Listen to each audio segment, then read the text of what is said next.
Hello guys, welcome to my YouTube channel. आज मैं आपको चाइना का एक फेमस नोवेल मो दाओ जोजी के मांगा वर्जन को हिंदी में एक्सप्लेन करने वाली हूँ। इस मांगा का नाम grand master of demonic cultivation है।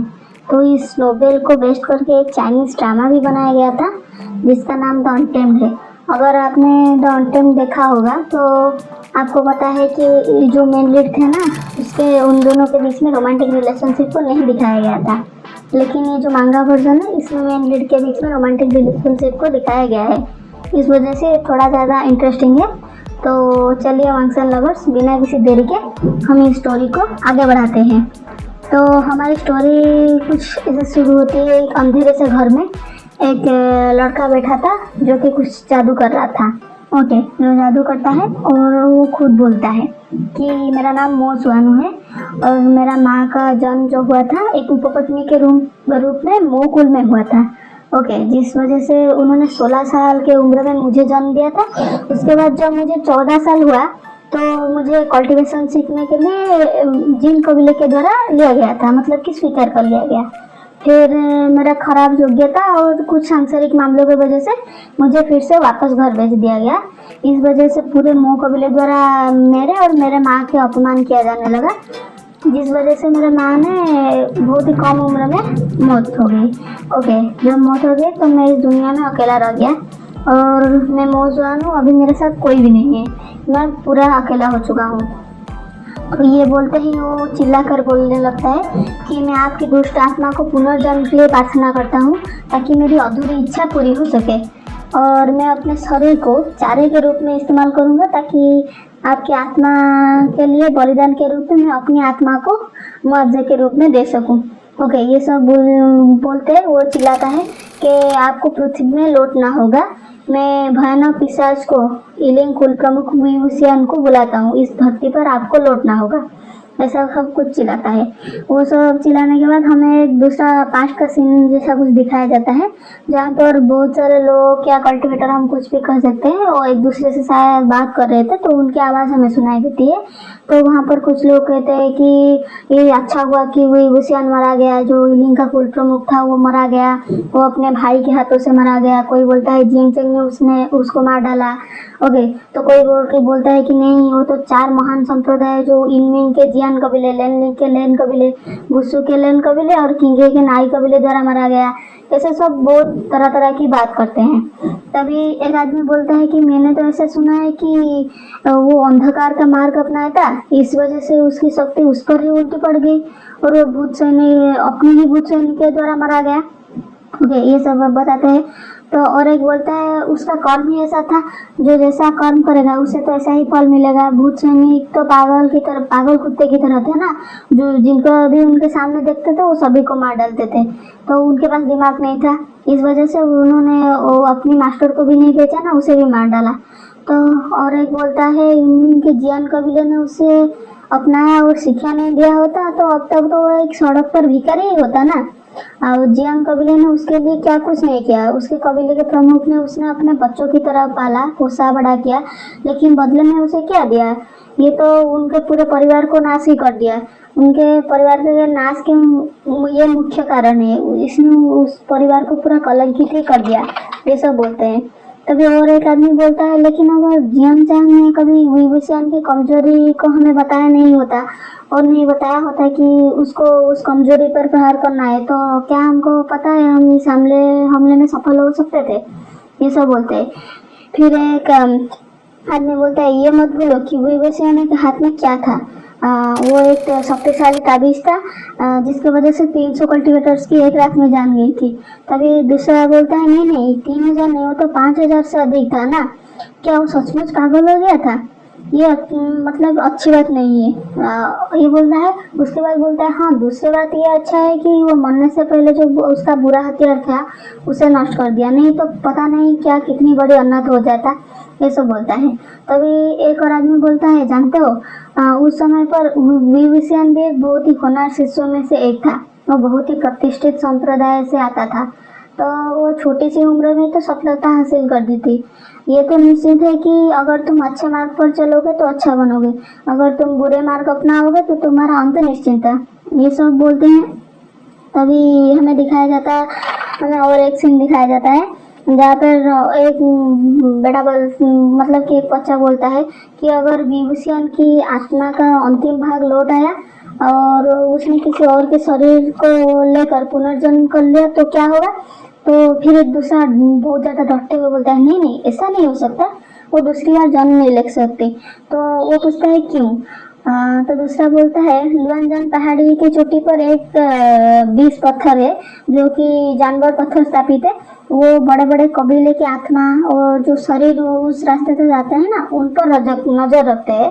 तो वहां से लौट के आना तो असंभव है और अब तो 13 साल भी बीत चुका है, इसलिए पता नहीं उसका आना तो असंभव होगा। ऐसा लगता है कि इलिंग कुल प्रमुख सच में मर गया है, वो वास्तव में नष्ट हो चुका है, ऐसा सब बोलते हैं।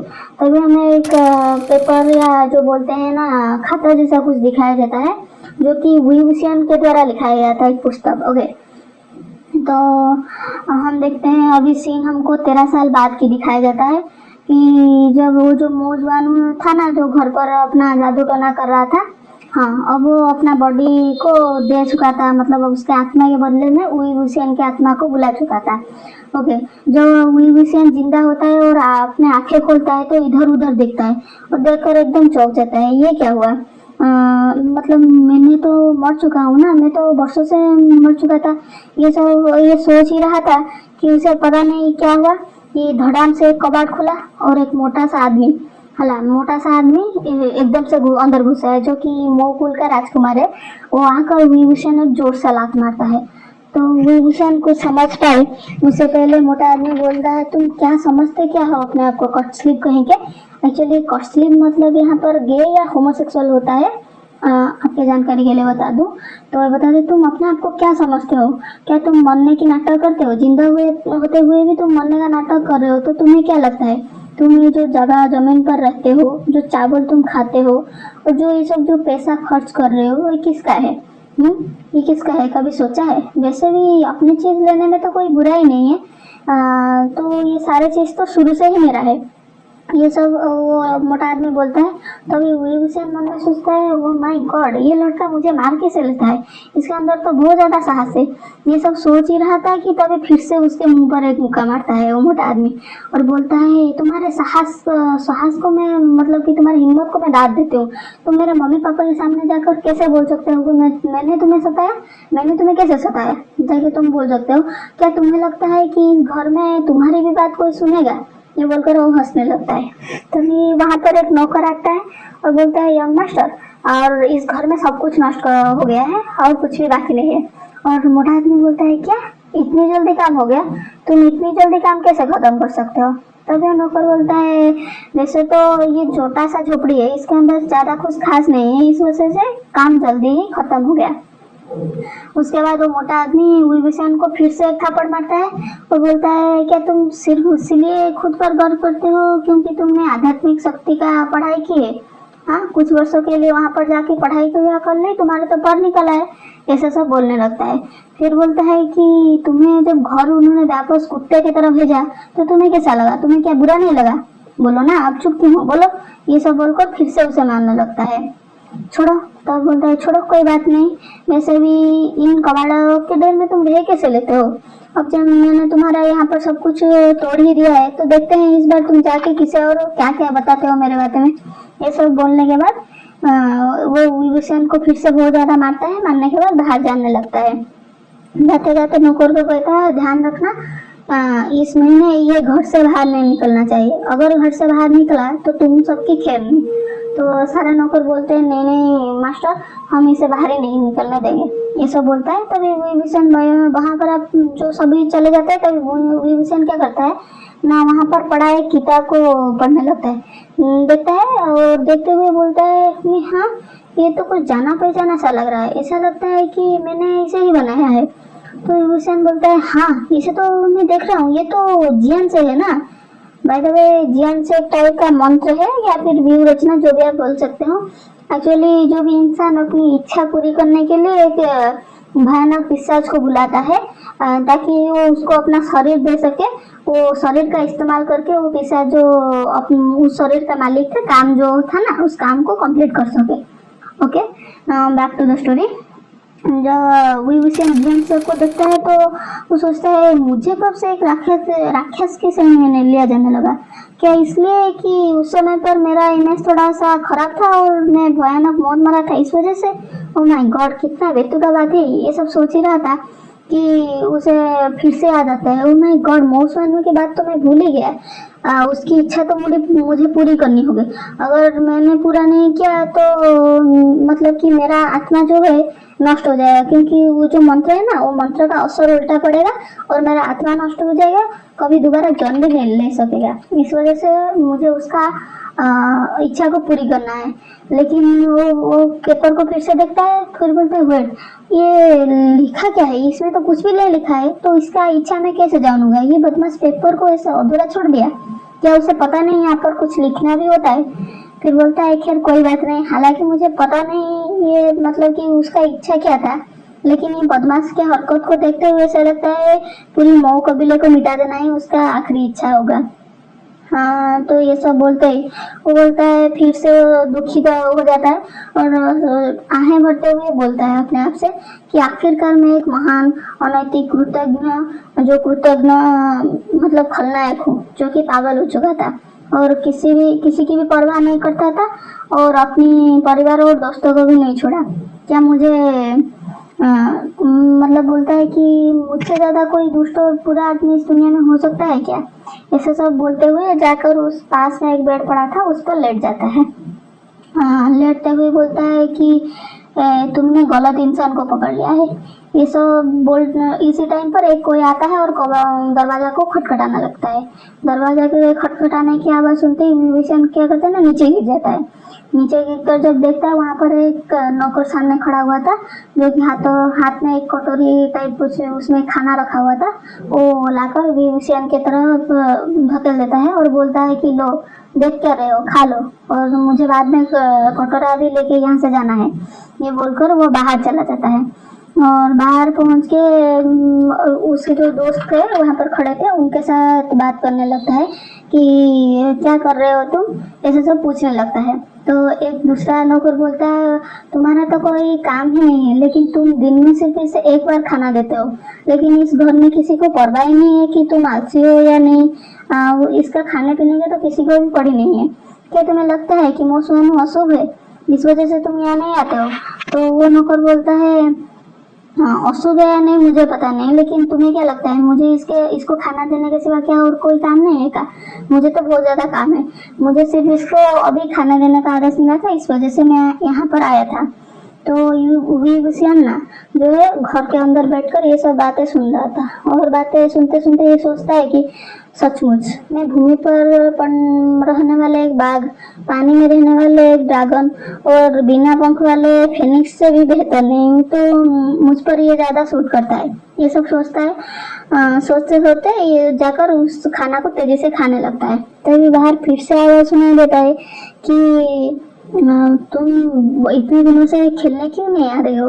एक बोलता है कि मुझे तो ऐसा लगता है कि मुझे खेलने की समय नहीं मिल रहा है, इस वजह से मैं बाहर भी नहीं जा सकता हूँ। तो एक बोलता है यही समय पर तुमको बाहर जाने की क्या जरूरत आ पड़ी, तुम्हें क्या नहीं पता है बाहर कठपुतलियाँ हर घर के सामने घूम रहे हैं, इस वजह से सारे लोगों ने अपने आप को घर के अंदर ही बंद कर दिया है और तुमको बाहर खेलने की पड़ी है। तभी और एक बोलता है कठपुतली, हाँ ऐसा लगता है कि मेरे गांव के सुख शांति जो था ना पहले वो सब मिट चुका है, मेरा गांव पहले जैसा खुश नहीं हुआ। तभी और एक आदमी बोलता है मैंने सुना आज कुछ छात्र किसान से पहले मुंह को भी ले आ चुके हैं और मैंने सुना है कि वो बहुत प्रभावशाली कबीले से है और मैडम मुख्य हॉल में उन सब से बात कर रहे हैं और सारे शहर की व्यक्ति आकर उन सभी को देख रहे हैं। ये सब विभीषण सारे बात सुन रहा था। सुनते हुए वो सोचता है कि अब जब मैं उनका जिक्र सुनता हूँ तो मुझे सचमुच पुराने दिनों की थोड़ी सी खुशियों पल याद आ जाती है। और एक प्रमुख कबीला, हाँ ऐसी बात है क्या। हालांकि मैं अपना रूप बदल हालांकि मेरा रूप बदल चुका है, लेकिन मोसवानू, अगर ऐसा कोई व्यक्ति आया जो मोसवानू को पहले से जानता हो या थोड़ा से भी मुझे पहचान लिया, तो ये तो मेरे साथ थोड़ा बुरा हो जाएगा ना। इस वजह से इस घर पे ऐसी कोई चीज़ है क्या जिसे मैं अपना चेहरा ढक सकूं, ये सब बोलकर ये इधर उधर देखने लगता है। तो देखते देखते उसे एक बॉक्स दिखाई देता है, जिसको वो खोलता है तो उसमें थोड़ी सी लड़कियों के मेकअप की सामान उसे मिलता है।